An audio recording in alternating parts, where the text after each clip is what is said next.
사도신경으로 우리의 신앙을 하나님께 고백하겠습니다. 나는 전능하신 아버지 하나님 천지의 창조주를 믿습니다. 나는 그의 유일하신 아들 우리 주 예수 그리스도를 믿습니다. 그는 성령으로 잉태되어 동정녀 마리아에게서 나시고 본디오 빌라도에게 고난을 받아 십자가에 못 박혀 죽으시고 장사된 지 사흘 만에 죽은 자 가운데서 다시 살아나셨으며 하늘에 오르시어 전능하신 아버지 하나님 우편에 앉아 계시다가 거기로부터 살아있는 자와 죽은 자를 심판하러 오십니다. 나는 성령을 믿으며 거룩한 공교회와 성도의 교제와 죄를 용서받는 것과 몸의 부활과 영생을 믿습니다. 아멘. 찬송가 380장입니다. 찬송가 380장 나의 생명 되신 주. 찬송가 380장 나의 생명 되신 주. 우리 하나님께 찬양 올려드립니다. 찬송가 380장 나의 생명 되신 주.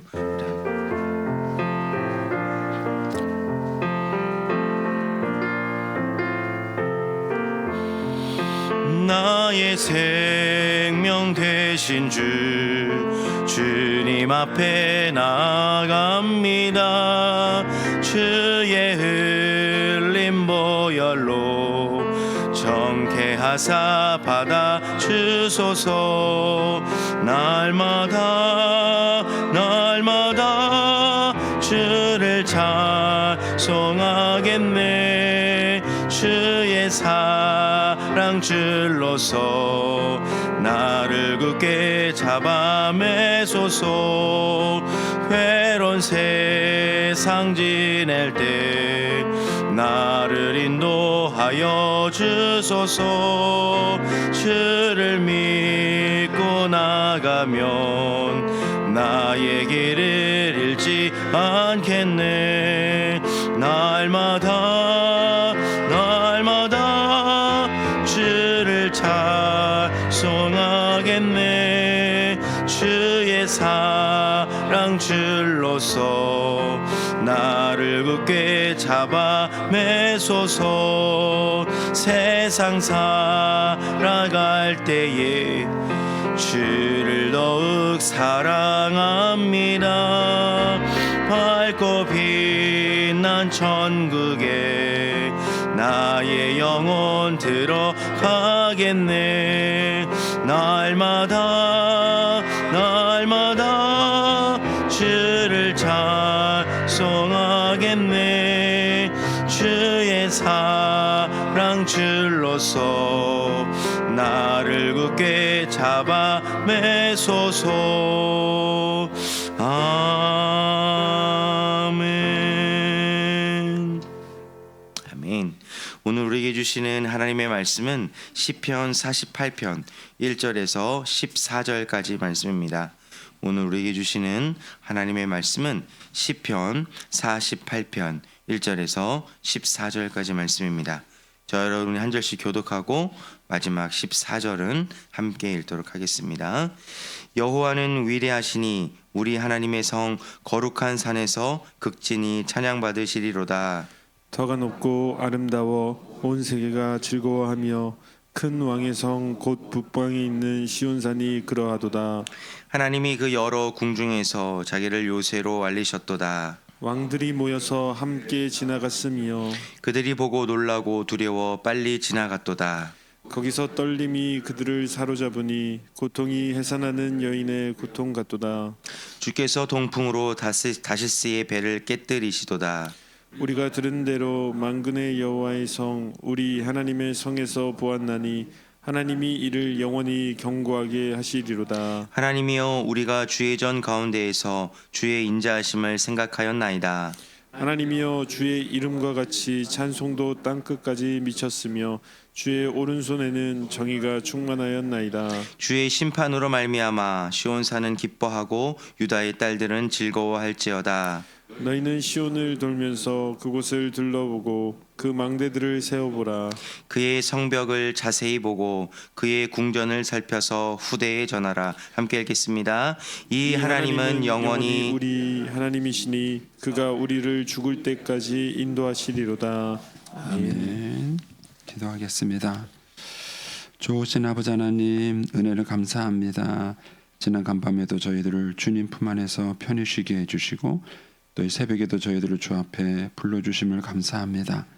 오늘도 저희들에게 새날 주시고 또 생명 주시고 건강 주셨는데 이 한 날도 주님과 더불어 동행하게 하시고 주를 기쁘시게 하는 한 날 되게 하여 주옵소서. 주님께 감사의 예물과 또 일천번째 예물을 또 구역 예물을 드립니다. 믿음으로 순종으로 감사함으로 드린 예물을 주님이 기뻐 받으시고 약속하신 하늘의 복과 땅의 복으로 충만하게 채워 주옵소서. 주의 은혜로 종의 가정들을 형통케 해주시며 그 자녀들을 축복하여 주옵소서.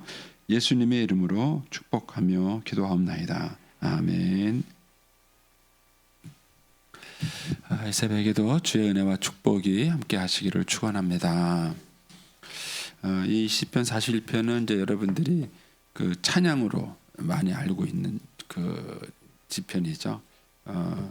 크신 주께 영광 돌리세, 이 찬양 아시죠?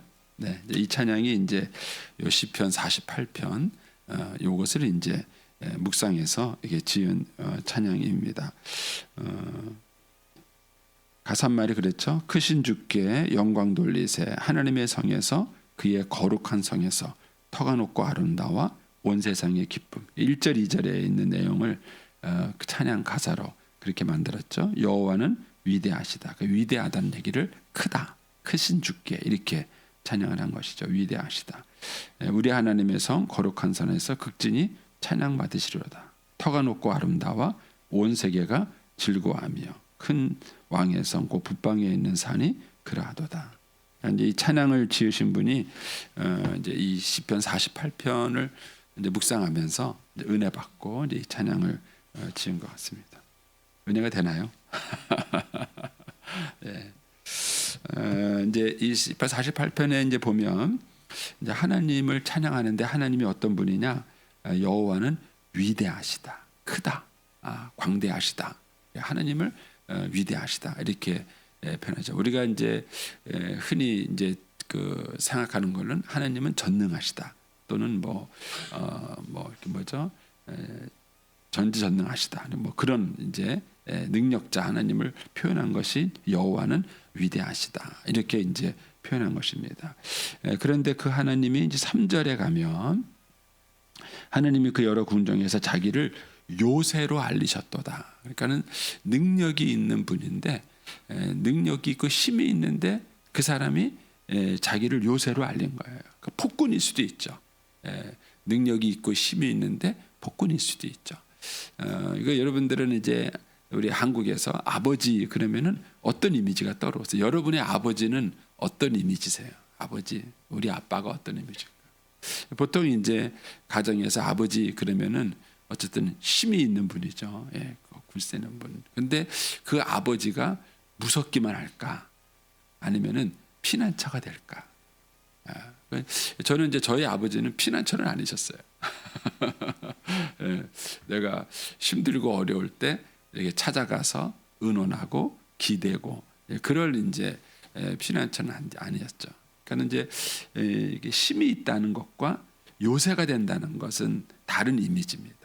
그런데 하나님은 어떤 이미지시냐면은 위대하신, 힘이 있신, 전능하신 그런 분인데 우리의 피난처가 되시는, 우리의 요새가 되시는 이제 그런 하나님이다. 이렇게 이제 여기서 이렇게 표현을 하고 있는 것입니다. 그런데다가 이제 14절 가 보시면 그 하나님을 언제 어떻게 표현하냐면은 이 하나님은 영원히 우리 하나님이시다. 그리고 그가 우리를 죽을 때까지, 이게 영원이라는 얘기나 죽을 때까지나 같은 개념이죠. 영원히 우리 하나님이신데 그가 우리를 죽을 때까지 인도하시는 하나님이시다. 그러니까 세상에 이런 존재가 있는가? 첫째는 이제 위대하다, 능력이 있는 존재인가? 우리 부모님들은 우리를 사랑하시긴 하는데 위대하진 않으시죠? 내가 당하는 어려운 문제를 부모님들이 다 해결해 줄 수 있는 건 아니잖아요. 그렇죠? 우리 부모님들이 어려움, 건강에도 한계가 있고 물질에도 한계가 있고 우리를 사랑하시긴 하지만 능력은 없었어요. 근데 하나님은 위대하신 분이세요. 능력이 있으신 분이에요. 그런데 능력만 있는 분이 아니라 나를 사랑하시는 분이에요.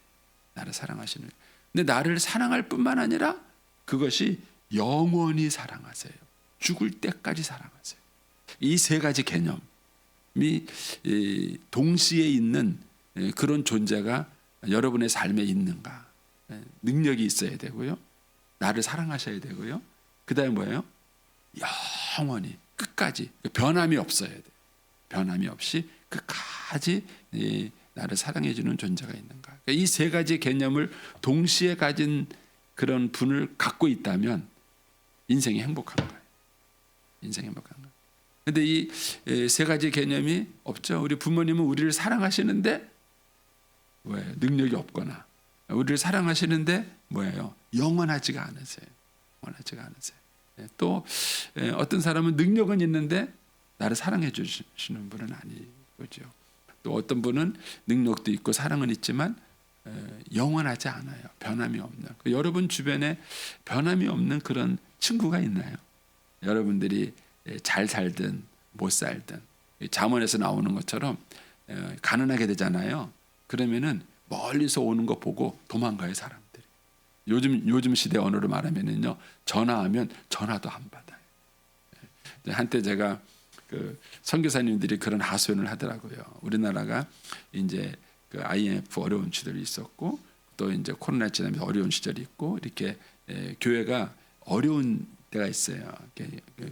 경제적 요즘 시대가 특히 그렇죠. 교회가 많이 어렵고 그러죠. 그러면은 선교사님들이 이제 안식년이나 또 이렇게 들어오면은 와서 이제 교회를 찾아요. 인사도 하고 그 다음에 이제 후원도 받아야 되고 이렇게 하는데 전화를 안 받는데 한 번은 이제 어느 선교사는 전화를 받았는데 전화를 받아줬다고 고마워하더라고. 네. 세상에서는 그런 거예요. 전화번호 딱 보고 이 사람 귀찮은 사람이다. 이 친구 맨날 나한테 손이나 벌리고 도와달라고 그러는 사람이다. 이렇게 생각이 들면 안 받잖아요. 전화도 안 받고 그 사람을 기피하잖아요. 그러니까는 변함이 없이 나를 영원히 사랑해 줄 수 있는 그런 사람을 갖는다는 것이 사실은 굉장히 큰 축복이에요. 그런데 이제 하나님이 이 세 가지를 다 갖추신 분이에요. 능력도 있으시고 사랑도 하시고 그 다음에 영원히 변함이 없으세요. 언제까지요? 죽을 때까지. 죽을 때까지. 좋지 않으세요?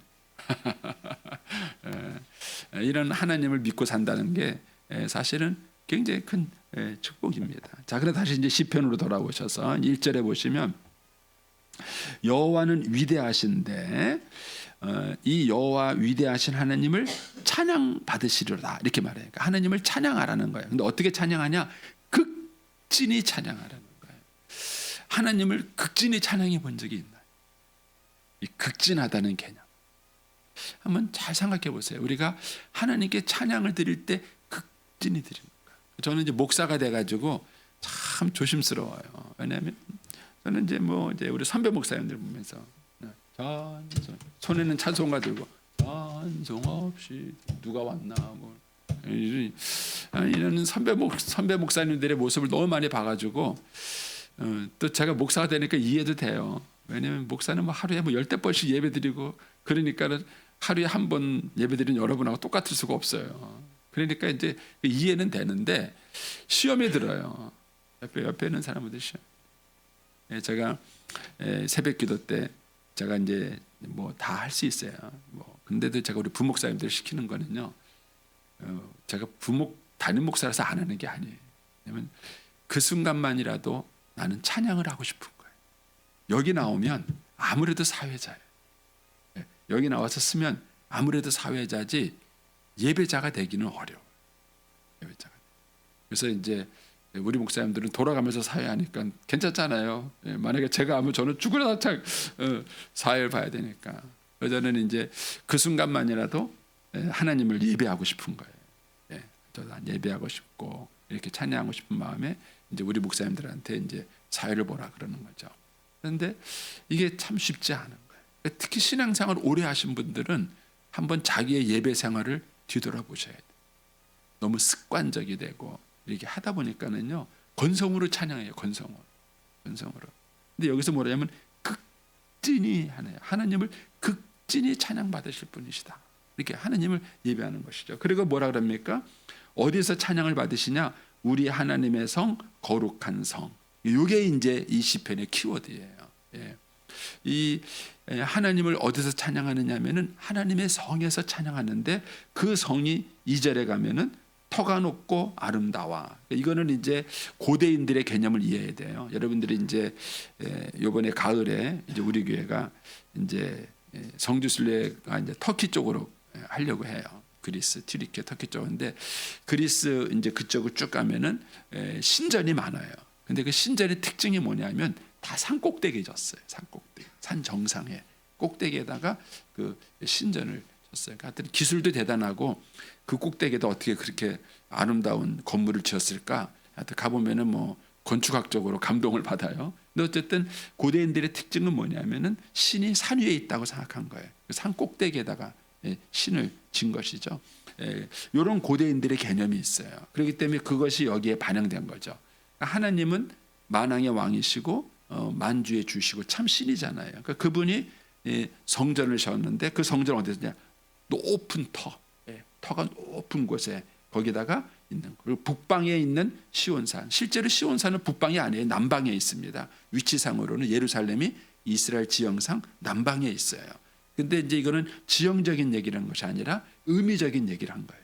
북방에 있는 가장 높은 그런 곳에 하나님의 성전이 있다. 이렇게 이제 시적인 언어를 쓴 것입니다. 그런데 이제 그거를 터가 높다. 그다음에 아름답다. 그다음에 큰 왕의 성이다. 북방에 있는 시온산이다. 이런 시적인 언어를 써서 하나님의 성이 얼마나 아름다운가를 묘사한 것입니다. 그런데 3절에 가면은 하나님이 그 여러 궁전, 그 여러 그 성에서 자기를 요새로 알리신 거예요. 자기를 사람들에 대한 피난처, 돌봄이 있는 그런 하나님으로 자기를 알리신 겁니다. 그리고 이제 4절부터 7절에 그 역사적인 사건을 이제 간략하게 얘기한 겁니다. 왕들이 모여서 함께 지나갔으며 많은 침략자들이 이스라엘에 있었죠. 대표적으로 아수르, 바벨론 뭐 이런 나라들이 있었는데 그거를 다 하나님이 물리쳐 주셨어요. 그거 말고도 뭐 블레셋이니 뭐니 주변에 많은 나라들이 있었죠. 그들이 5절에 보면은 보고 놀라고 두려워서 빨리 지나갔다. 우리말 성경에는 도망쳤다 이렇게 표현을 했어요. 그러니까 하나님이 이제 그들을 물리친 것을 시적인 언어로 이렇게 표현한 것이죠. 그래서 6절에 가면 거기가 뭐냐면은 바로 터가 높은 하나님의 성, 예루살렘 성, 주님이 계신 곳, 하나님이 요새로 지키시는 곳, 그거예요. 그게 거기예요. 거기에서 뭐가 있었느냐? 떨림이 있었고 고통이 있었어요. 누구에게? 침략자들에게. 떨림이 그들을 그 침략자들을 사로잡고 고통이 해산하는 여인과 고통 같이 그들에게 줬어요. 그러니까 하나님이 그 성을 보호하신 것이죠. 그 성을 보호하시고 또 주께서 동풍으로 다시스의 배를 깨뜨리. 다시스라는 것은 무역으로 유명한 것을 이제 성경에서 표현하는 것이죠. 근데 이곳에 있는 배들을 하나님께서 엎으셨다. 그러니까 이제 4절에서 7절에서는 어떻게 해서 하나님이 이스라엘을 보호하시고 역사하시고 요새로 일하셨는가 하는 것들을 이제 얘기해 주고 있는 것입니다. 그러면서 이제 요거를 이런 것을 바탕으로 해서 이제 8절 이하에 은혜가 있는 거예요. 8절에 보면 첫째, 우리가 들은 대로 만군의 여호와의 성, 우리 하나님의 성에서 보았다. 그런 거예요. 그래서 여기서 만군의 여호와의 성, 우리 하나님의 성이라는 이미지예요. 그러니까 이 성은 어떤 곳이냐? 하나님이 계신 곳이고 요새를 지키시는 곳이고 하나님이 보호하신 곳이고 하나님께서 지금까지 인도하신 곳이에요. 그 성인 거예요. 그 성에서 그들이 들었어요. 들었고 그 다음에 뭐냐면 봤다 하는 거예요. 우리가 하는 거예요. 이게 중요해요. 그래서 우리가 이제 우리의 자녀들이 부모로부터 하나님 얘기를 많이 들어요. 그런데 들은 걸로 끝나면 안 돼. 그걸 자기가 봐야 돼. 경험해야. 그래야 신앙이 계승이 되는. 근데 우리 아이들이 그것을 듣기는 들었는데 보지를 못하는. 근데 그 성이 뭐냐? 예루살렘 성인 거예요. 상징적인 것이죠. 저는 이제 이걸 이렇게 묵상을 했어요. 우리 부여중앙교회가 어떤 역사적인 흔적을 갖고 있는가. 이번에도 이제 우리가 70년사 책을 썼어요. 썼는데 저는 이제 그런 역사를 쓸 때 아쉬운 게 뭐냐면은 항상 인간의 노력이 강조가 돼요. 인간의 흔적. 누가 이런 고생을 했고 누가 이런 수고를 했고 그거는 하나님의 역사를 드러내는 게 아니에요. 우리 아이들이 이 부여중앙교회에 와서 뭘 볼까? 뭘 볼까? 저도 이제 이 교회에서 사역을 하면서 특히 이제 부여중앙교회 와서 고민을 많이 해요. 하나님, 제가 이 부여중앙교회라는 커다란 조직, 자금력, 그 다음에 사람을 동원할 수 있는 조직력, 이걸 가지고 내가 일을 하는가? 아니면은 정말 하나님의 역사와 은혜로 일을 하는가? 그러니까는 우리의 자녀들이 하나님에 대한 소문과 얘기를 들었어요. 들었는데 그것을 볼 수 있는 현장이 필요해요. 그게 이 시편에서는 바로 성이에요.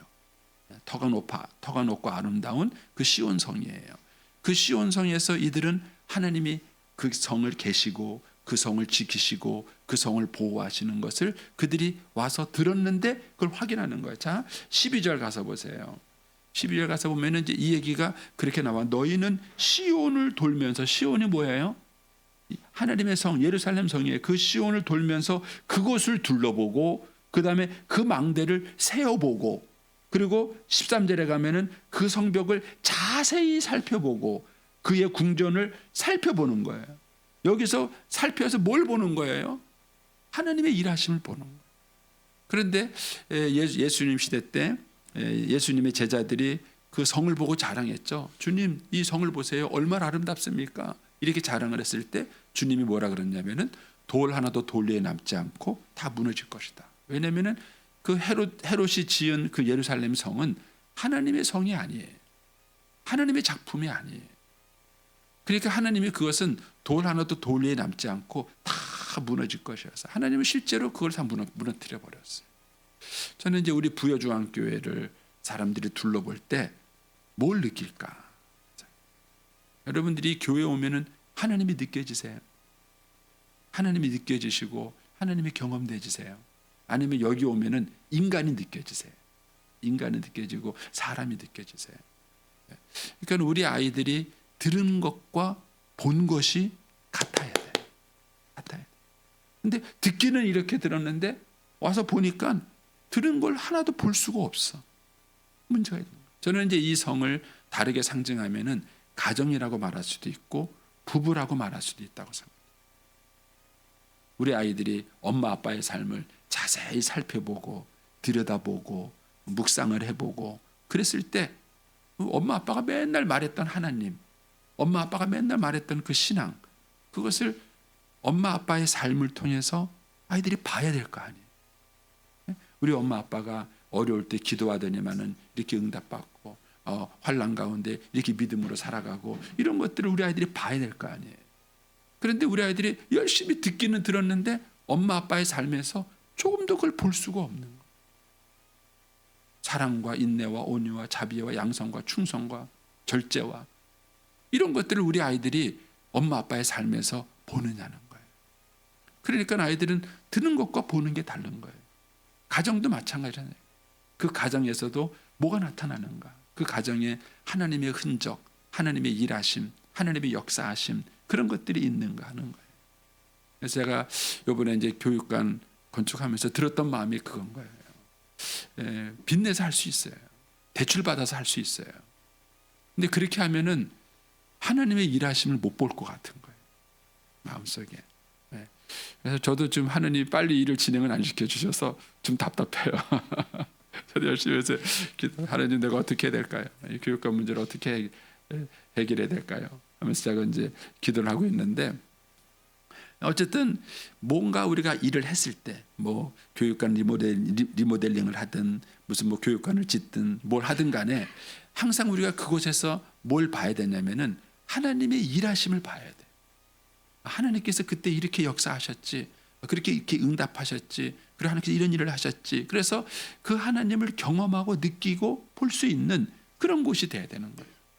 근데 그렇지 않고 그곳에서 자금력을 보고 조직력을 보고 어떤 인간의 열정을 보고 그랬다면은 저는 참된 하나님의 성은 아니다는 생각이 드는 거죠. 이 시편 기자는 지금 예루살렘 성을 보면서 그 얘기를 하는 거예요. 왜 우리가 크신 그 주를 그 성을 보고 찬양하는가? 왜 터가 높고 아름다운 그 성을 찬양하는가? 왜냐하면은 그 성의 존재 자체가 하나님을 드러내는 거예요. 하나님이 어떤 분인지를 표해주는 것이죠. 그러면서 이제 13절 다시 보시면은 그의 성벽을 자세히 보고 그의 궁정을 살펴서 뭐라고요? 후대에 전하라. 후대에 전하라. 이것이 믿음의 계승이에요. 우리의 다음 세대에 우리의 자녀들에게 들은 대로 그들이 볼 수 있어야 되고 본 대로 그들이 또 그 다음 타자에게 그걸 전하는 거예요. 그래서 그걸 이렇게 하시고 이렇게 했다는 것을 그들이 전해주는 것이죠. 그러면서 이제 9절로 가시면 이제 이 시편 기자가 어떻게 그 터가 높은 성에서 하나님을 묵상했는가가 나오죠. 그래서 보면 하나님이여 우리가 주의 전 가운데 주의 인자하심을 생각하였나이다. 생각했다는 얘기는 묵상했다는 얘기고 돌아봤다는 것이잖아요. 그러니까는 주의 전 가운데서 그 주의 전이 뭐죠? 지금까지 노래한 전이에요. 하나님이 그 성에 계시고 그 성을 지키시고 그 성을 돌보시고 했던 바로 그 성이에요. 이제 그 성 중에서 뭘 생각했냐? 주의 인자하심을 생각합니다. 하나님께서 어떻게 우리의 피난처가 되시고 우리의 요새가 되시고 어떻게 영원히 죽을 때까지 우리를 변하지 않고 지키시는 그런 하나님의 성을 그들이 볼 수 있는가 하는 것입니다. 그러면서 10절에 하나님이여 주의 이름과 같이, 주의 이름이 뭐죠? 지금까지 하나님이 명성이 알려진 거잖아요. 어떤 하나님이다, 이런 하나님이다, 이런 쭉 그런 이제 하나님을 우리가 들은 거죠. 우리의 자녀들이 들은 것이죠. 근데 주의 명성과 같이 찬송도 땅 끝까지 미쳤나이다. 이 찬송은 결과죠. 그 은혜를 경험한 사람들이 하나님을 높이는 그런 것이죠. 그러니까는 명성과 찬송이 같이 가는 것이죠. 주의 오른손에는 정의가 충만했어요. 어떤 정의냐? 11절에 말한다는 것처럼 주의 심판으로 말미암아 시온산은 기뻐하고 유다의 딸들은 즐거워해요. 그 주의 심판이 뭐죠? 그 앞에 나오는 4절부터 7절에 나왔던 예루살렘을 공격했던 그런 많은 침략자들, 그 왕들, 불의한 세력에 대한 하나님의 심판을 이런 거죠. 그들을 제하시는 그것을 보고 시온산은 기뻐한 거예요. 유다의 딸들은 즐거워한 거예요. 그러니까 이런 흔적들이 그 성 안에 다 쌓여 있는 거예요. 쌓여 있는 거예요. 그리고 이제 12절에 보면은 바로 그 하나님을 사람들이 이렇게 묵상하면서 찬양하는 그런 내용인 것입니다. 그래서 저와 여러분의 삶이 하나님을 드러내는 삶이 가장 아름다운 삶인 것입니다. 한번 곰곰이 한번 생각해 보셔요.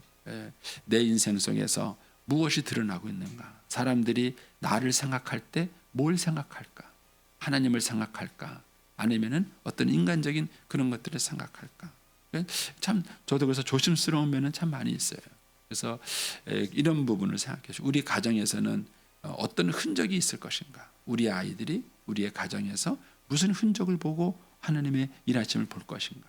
특히 저는 이제 교회를 생각할 때 제가 꾸는 꿈이 그거예요. 이 부여중앙교를 생각했을 때 정말 이 교회가 사람들이 하나님의 주인이라고 생각할까? 정말 하나님의 뜻대로 다스려지는 곳. 그리고 하나님이 때마다 시마다 일하시고 역사하시는 그런 것들을 볼 수 있는 그런 어떤 체험의 장이 될 것인가 하는 것이죠. 이런 것들이 이제 우리의 숙제고 이 시편 기자가 예루살렘 성을 볼 때마다 그런 찬양이 있는 거예요. 높은 터 위에 세워진 그 성을 볼 때마다 우리의 요새가 되시고 위대하신 그 하나님, 그리고 영원히 우리를 지키시고 또 죽을 때까지 함께 하시는 하나님, 그 하나님을 이제 이 시온성에서 주님을 볼 때마다 그걸 묵상할 때마다 이 시편 기자가 느끼는 것입니다. 그리고 이제 그 은혜를 이렇게 노래한 것이 시편 48편입니다.